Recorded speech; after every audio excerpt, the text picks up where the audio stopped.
Hi there. Welcome to Gray Matters. We have with us Representative Brian Clem from District 21 as our special guest tonight. It's not really tonight, but anyway, we want you to know that this is an election year, in case you haven't found out. And so we're not going directly into the elections.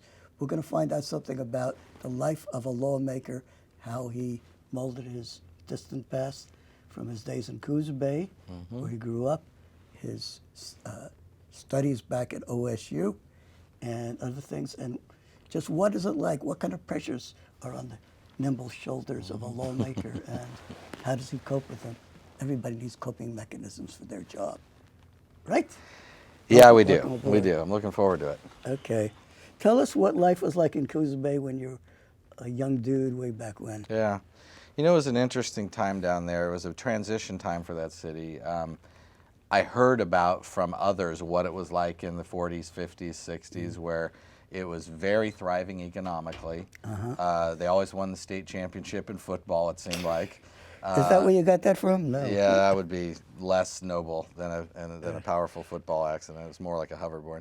Okay. So we had a big change in Coos Bay when I was in high school. The spotted owl was listed under the Federal Endangered Species Act, and most of the timber harvesting that was done from federal land stopped. And I think there were, something in the neighborhood of somewhere between 17 and 30 operational sawmills and plywood mills. They're all gone, literally all of them. So unemployment was severe.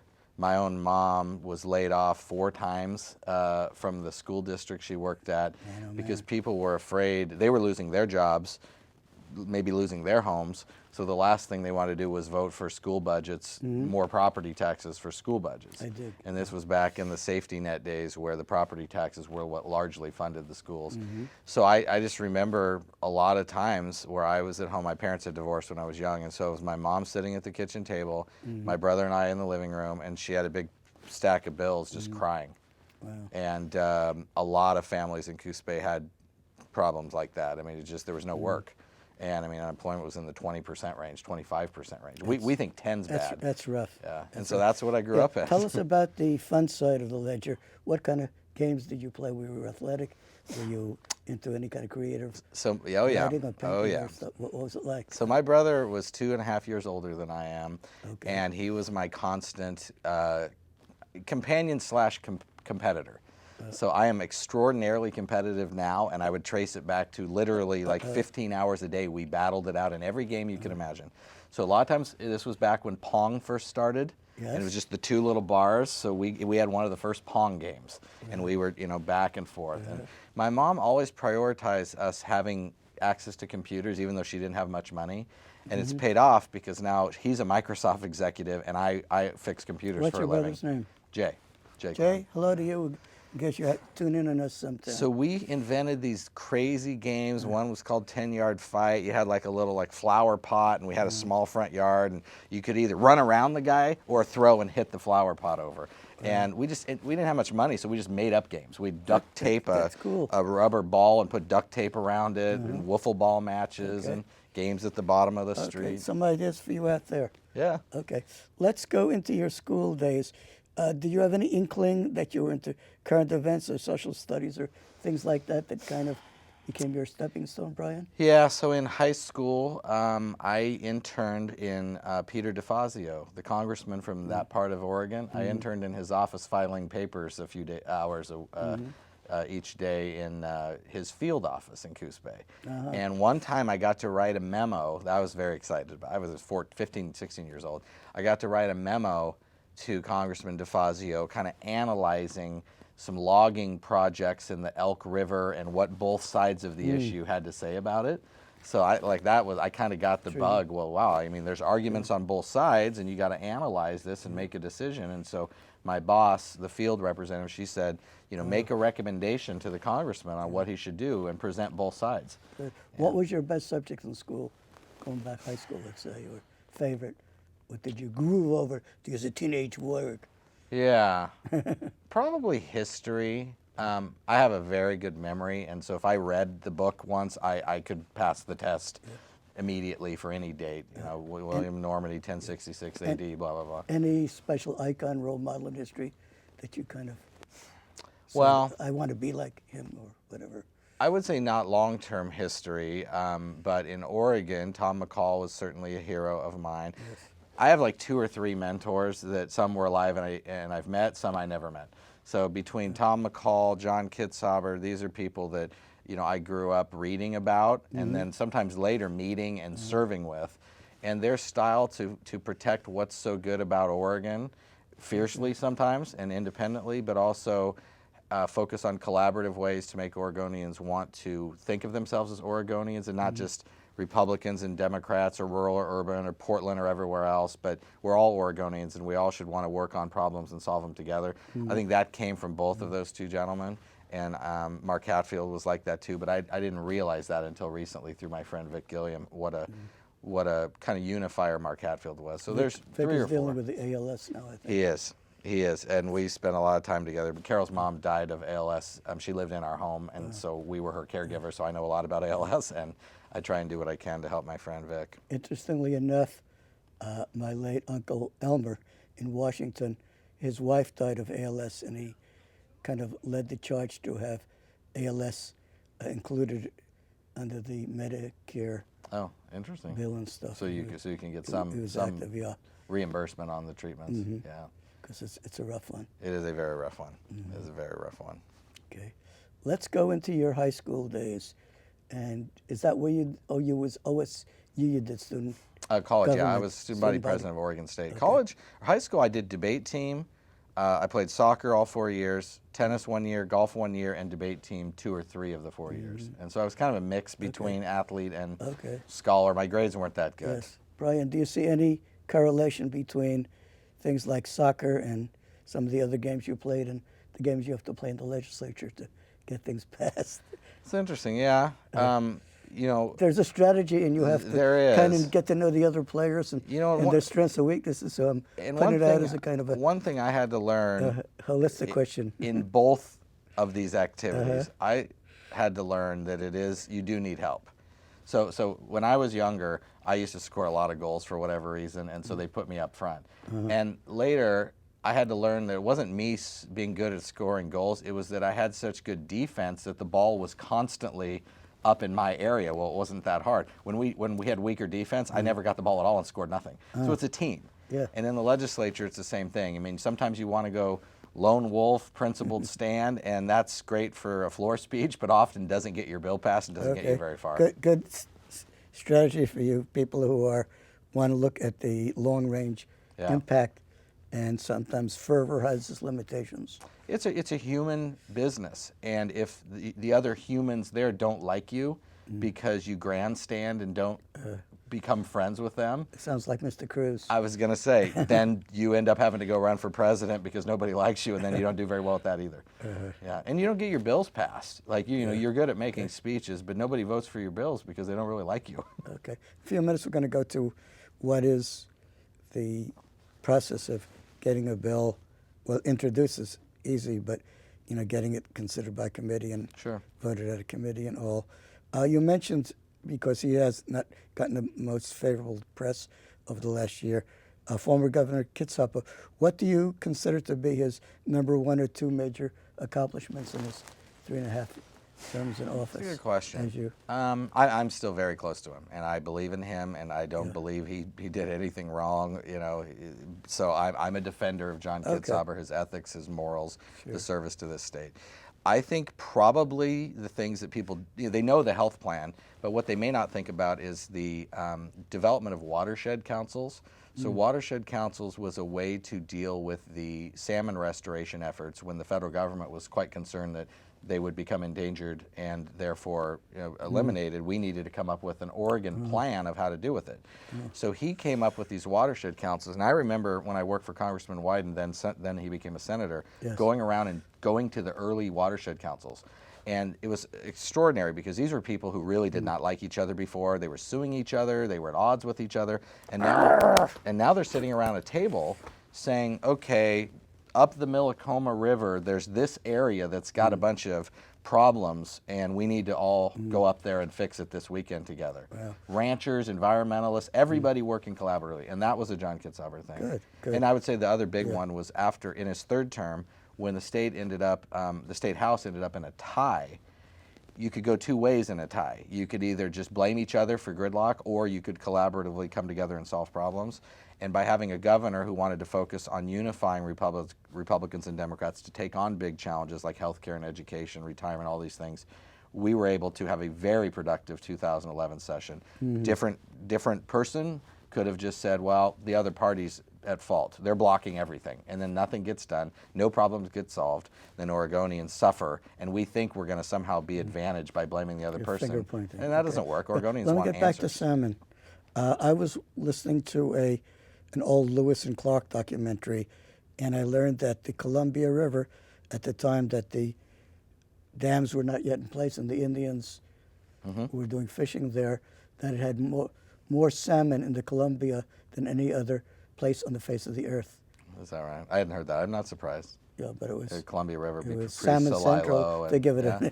Yeah. an interesting term. So, yeah. So it's, it's an iconic Northwest fish that most Native American tribes have as feature in their ancient historical artwork. Salmon are commonly presented. Well, maybe we should have salmon instead of beaver on the back of the flag. I don't know, but It's anyway. just, as long as it's not an Oregon duck, that's fine. As Okay. long as there's no ducks, Well, I yeah, don't that's care. the thing. The beavers probably the ducks resent the beavers, and well, a little bit. Too bad for them. Okay. I'm a beaver. So okay.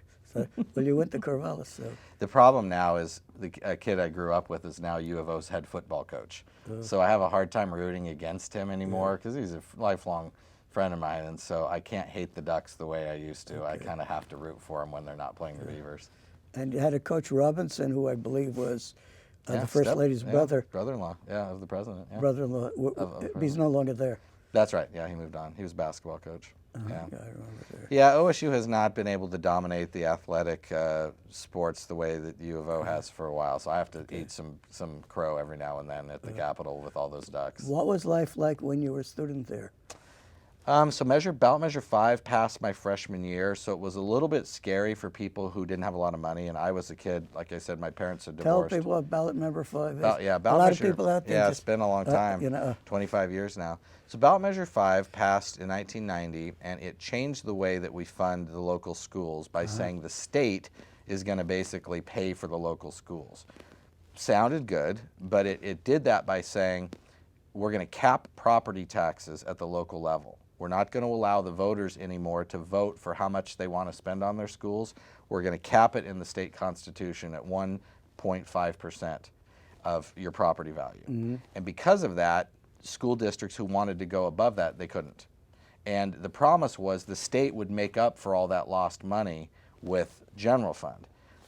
Challenge is what the state was already spending general fund on before then had to be cut to make up for this new entitlement for school districts. So that was higher ed, state police, health care, those kind of things.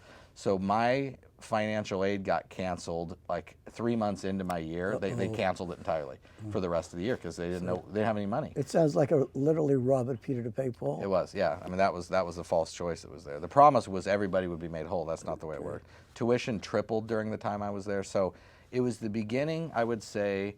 I enjoyed myself, don't get me wrong, but there was a lot of stress over money for low-income people. I bet. And, and I was working. I took student loans. I had work-study jobs. I was never just sitting around not trying to earn my way because I didn't have parents to give me a lot of money. Like, they couldn't really send any to help, so I had to earn my own way. Okay. But it was a time when a lot of things changed in Oregon, and they've never really recovered, frankly. So higher education became thought of as a private good where the student needed to pay most of it through tuition, and the public didn't invest as much as a investment. That was when it really started, was 1990. Okay. Yeah. Now, you first were elected in 2006. Yeah, 2006. So it's now 10 years. A lot less hair. Yeah. Here today, gone tomorrow. Yeah. Anyway, tell us a little bit about how the legislature works. Is it generally a constituent or a group comes to you and say, "Hey, Brian, introduce such and such a bill, you analyze it, and then what happens? Yeah, so it's a mixture of whether you think of the idea. Often somebody comes to you with ideas, and I could cite a dozen bills I've done that came from other people around town. We had some sixth graders one year bring me a bill about making viewing dog fights a crime, not just fighting dogs as the owner, but actually going and being a spectator to dog fight, making it a crime. And we got that through. That became law. Darren and Malik were their names, and this was their class project. So they came down. We'll just walk that one through. See? So they came down. You could be in middle school or that's how it all begins. So they came down. They said, "Hey, roll up your sleeves and get ready." They said, "Here's our idea. Public Can you affairs. introduce it?" So I said, "Sure, I'll introduce it." And that's required. You need a representative or senator to introduce your idea. So I introduced it. Then it becomes a bill. So it gets a bill number. Then we go to the committee chairman or chairwoman that got the bill to their committee, and we say, "Can we please have a hearing?" First, you got to convince them to have a hearing. If they don't have a hearing, you're dead. So it's up to one person, the chairperson of that committee. That's a lot of power for We have a strong chair system. Some don't have systems quite like that. Ours is very strong. Committee chairs have a lot of power. So then you convince the chairman to give you a hearing. He or she conducts the hearing. You make your arguments. They pepper you with questions, and they say, maybe you need an amendment, son. So then we go, okay, we go down to the legislative council and we say, hey, we need to amend it. They had some ideas. Okay, now that we got our amendments, we come back. We go to meeting in the offices on that committee. Will you vote for it? Will you vote for it? If you got a majority, you ask the chairperson, can you schedule a vote? Okay, we'll give you a vote. It's called a work session. Then you get it out to the House floor. Let me ask a what-if questions. Not to muddy the waters too much, but if a given committee chairman or woman decides, I don't want hearings, I don't like this idea, do the voters ever come back sort of like in reprisal and unite and try to fund the opposite candidate? Have you ever known things where there's been a payback type Sure, thing? absolutely. I can tell you, the first time I ran, I had people come up to me who they weren't overly in love with me. They were mad that the guy I was running against had killed a bill about making it so you couldn't smoke tobacco in bars. And that's the law now, but at the time he was the chair of the health committee and he had killed the bill.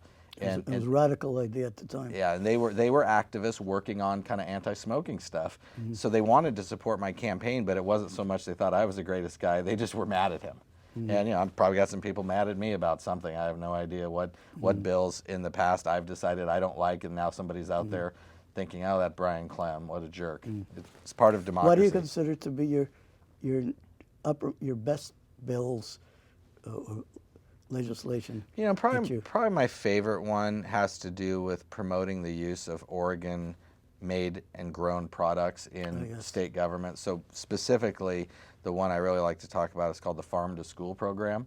And there were other people thinking about this at the same time. I just get credit a lot of times as the founder, but there were other team members. And this came, for me, I was sitting on a tractor in my wife's family's orchard, and I was helping bring in the fruit. And we have a school next to us. And I was looking at the school, and I thought, I wonder if our... McKinley School? No, this is up in Hood River. Oh, okay. Yeah. My daughter goes to McKinley, but there's no farms around it. On your website. So this is up in Parkdale, Oregon. And I was looking at the school and thinking, I wonder if our fruit, or the Hood River fruit generally, I wonder if it's even sold in that school. So later when I got in office, I started asking, do we buy a lot of our school lunch food from Oregon farmers? No. Really? Why not? And it's a little more expensive. It's a little bit of a hassle. And I thought, maybe, well, what would it take? And they said, well, if you gave us a little extra money, we'd buy more Oregon stuff. So now fast forward 10 years later, Oregon has the #1 percentage of local foods in their school lunches at 25% of all of our school lunch food. Hear that? Statewide. Local farmers feed literally local schools. Oregon kids. And we put about $5 million into it this 2-year period, and that expanded so every school in Oregon can get access to fresh produce. And produce is very healthy. I know on the health side of the ledger, because I have relatives who have diabetes, and I wondered if there's something that would be done.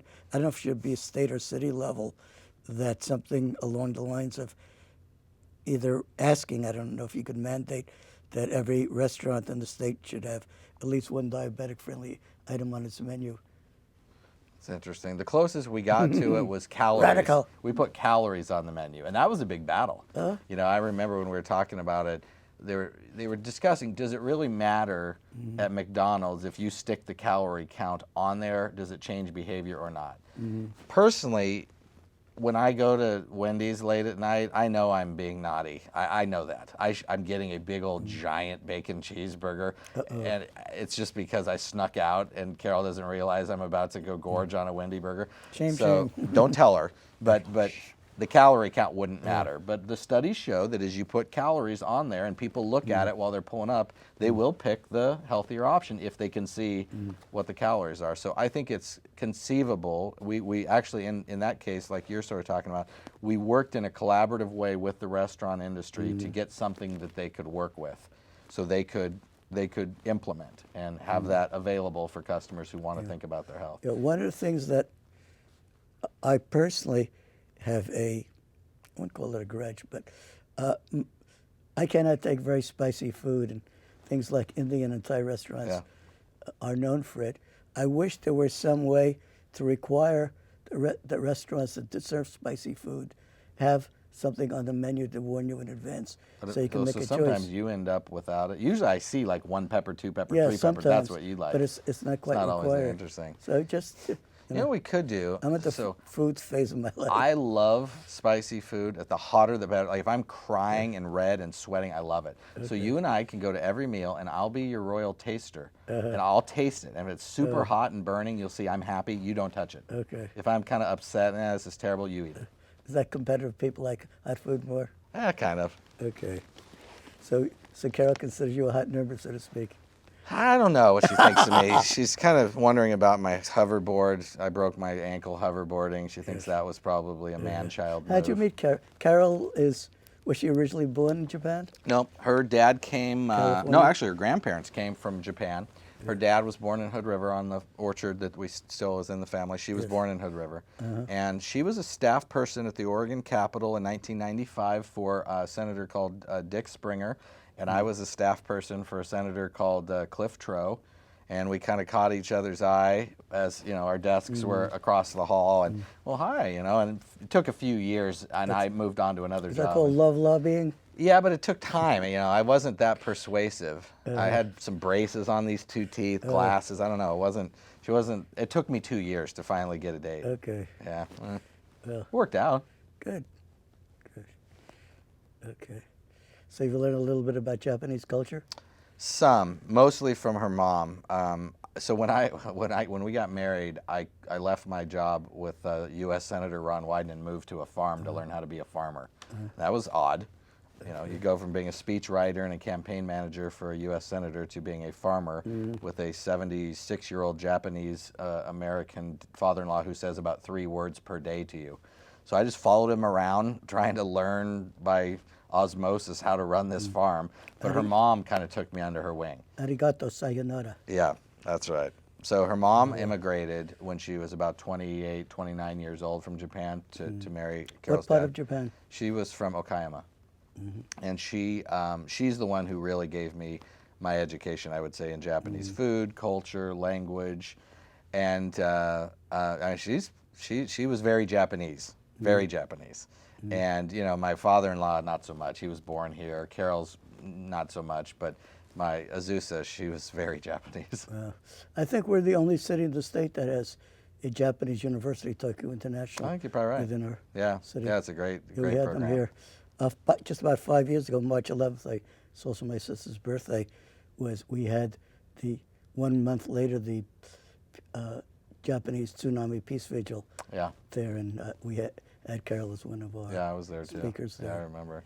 Yeah, that was scary. So her uncle lived in Sendai, about 30 kilometers from Fukushima nuclear reactor. Wow. And he had actually spent his life, ironically, protesting on it. He had a job, and then on weekends he'd go stand out in front of the nuclear factory with a sign saying like, "This isn't safe." He probably did that for 20 years. Okay. And sure enough. Well, if he comes to the U.S., we could have him with the translator on the show. Yeah. I think it would be kind of interesting to have His perspective is interesting. We thought he died. So we saw that tsunami hit that coast on TV, and we He's a goner. we couldn't get through.